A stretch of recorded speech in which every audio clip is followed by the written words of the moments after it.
Rich people. How do you avoid gold diggers? My billionaire uncle taught me his trick when I turned 25 and inherited his pharmaceutical company. He said, never let them see the real you first. Make them fall for broke you. So I created a fake dating profile as Mike the struggling musician, posted photos in my crappiest clothes, mentioned my tiny studio apartment and ramen diet. I even got a part-time job at Guitar Center to sell the story. I matched with Emma, who seemed perfect. She was studying to be a veterinarian, drove her mom's old Corolla, and always suggested cheap date spots like food trucks and free concerts in the park. She'd split every bill down to the penny, insisting she knew how tight money was for musicians. After 3 months, I was falling hard. She'd bring me homemade lunches to Guitar Center, saying she made extra and didn't want it to go to waste. She never asked about my music career or pushed me to make it big. She just seemed to genuinely enjoy spending time with broke Mike. Then she started acting strange. She'd disappear for hours with vague excuses about studying at the library. She'd make secretive phone calls and step outside when I was around. Once I saw expensive designer shopping bags in her back seat that she quickly covered with a blanket when she noticed me looking. I was getting paranoid. Was she cheating? Was I just her bro boyfriend while she had some rich guy on the side? I hired a private investigator thinking she was seeing someone else. The report came back with photos that made my jaw drop. Emma entering a massive mansion with a circular driveway. Emma stepping out of a brand new Tesla Model S. Emma in an evening gown shaking hands with the mayor at some charity gala. I was furious. Here I was, pretending to be poor to avoid gold diggers, while she was living this secret rich life and playing me for a fool. I confronted her at what I thought was her small apartment near campus. Turns out it was just the guest house on her family's estate. Emma, who the hell are you really? She looked terrified and broke down crying. My dad owns the largest chain of veterinary hospitals in the state. My family's worth over $200 million, but every guy I've dated since high school only wanted me to fund their business ideas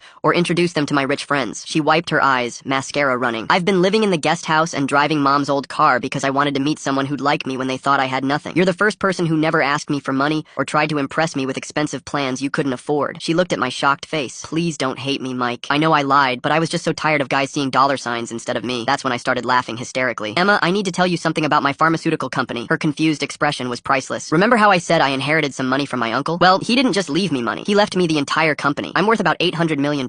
We just stared at each other in this ridiculous guest house. Two rich people who'd been pretending to be broke because we were both terrified of being used. She started laughing too. So you're telling me I've been buying you lunch because I thought you were struggling, while you've been letting me pay because you thought I was a poor vet student? Pretty much.